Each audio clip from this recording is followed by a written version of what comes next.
I proved, I'm going to tell you, man, we only had one paid person in my entire campaign.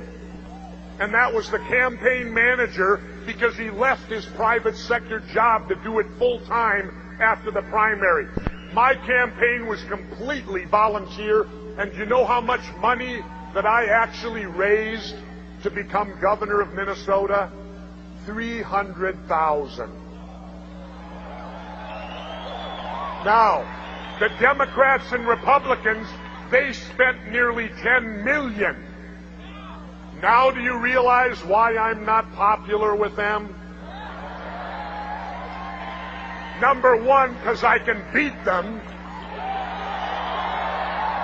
So it can be done. Don't ever allow anyone to tell you that it can't be done. It can be done.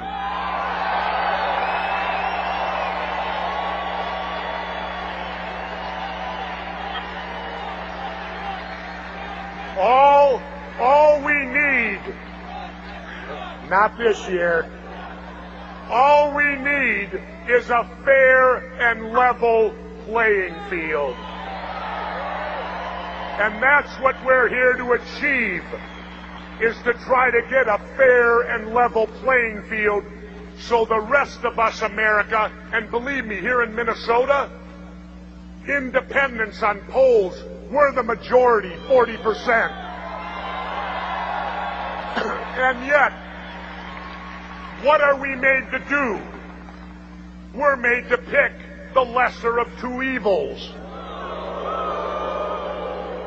Well, in the words of the late, great Jerry Garcia of the Grateful Dead, Jerry always said if you're made to pick the lesser of two evils, it means you're still picking evil. Now, we need to demand more. We need to demand more of our elected officials, and we need to demand honesty. I'm tired of being sold the bill of goods. I'm tired of the dishonesty that's in government today. But you know who's responsible for it? We are. Personal responsibility. We are responsible.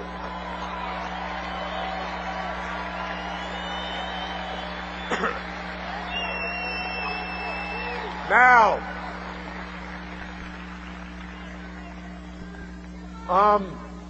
I've been living in Mexico for half the year.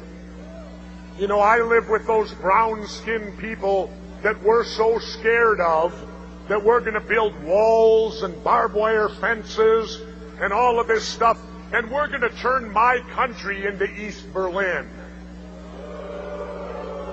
Because we fear these brown-skinned people who manage to come up here, looking for economic advantage, looking to help their families the same way you want to help yours.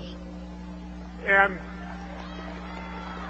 to me, when I look at the United States being turned into East Berlin, it is not the country that I served when I was in the military.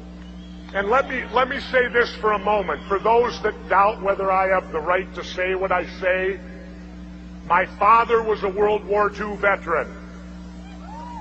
My mother was a World War II veteran.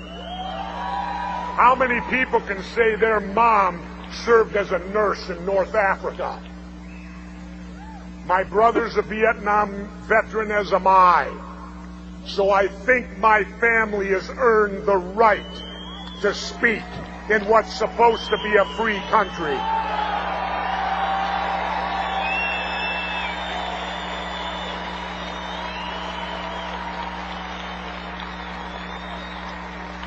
It is time for us to take our country back and to make these elected people start looking at that document called the Constitution.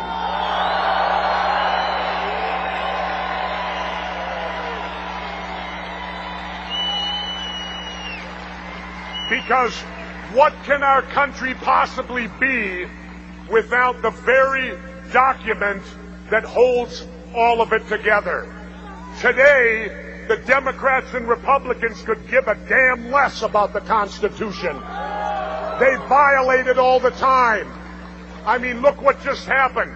The Democrats gutted the Fourth Amendment. They gave the president the right to wiretap you, read your emails, and do all of that stuff.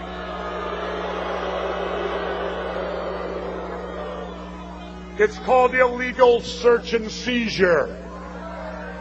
Just as the First Amendment gives us the right to free speech. Well, let's remember this.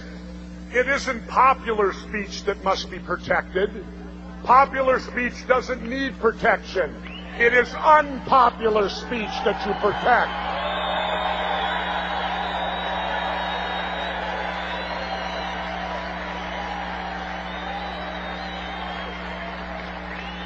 And now, if we may, let's move to that Second Amendment.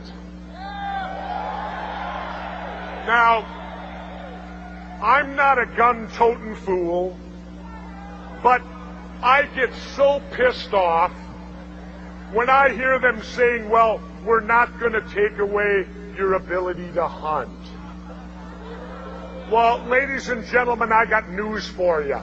When our forefathers wrote the Constitution with the right to bear arms, it was not about hunting and fishing because, wait.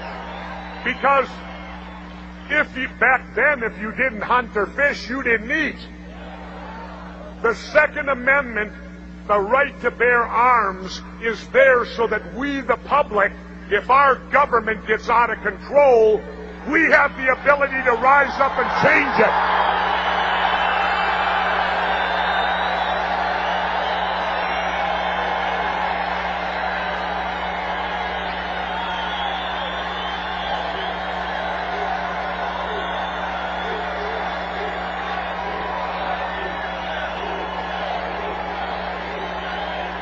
Thank you.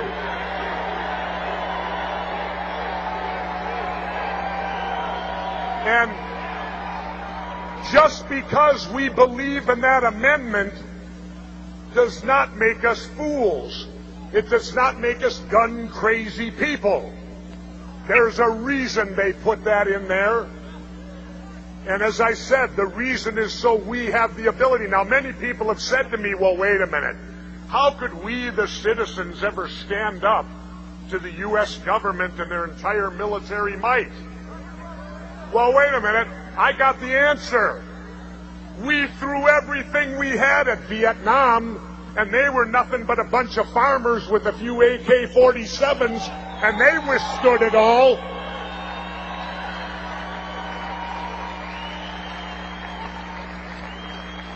So, ladies and gentlemen, don't ever, ever let them take our rights. The hell with this Patriot Act.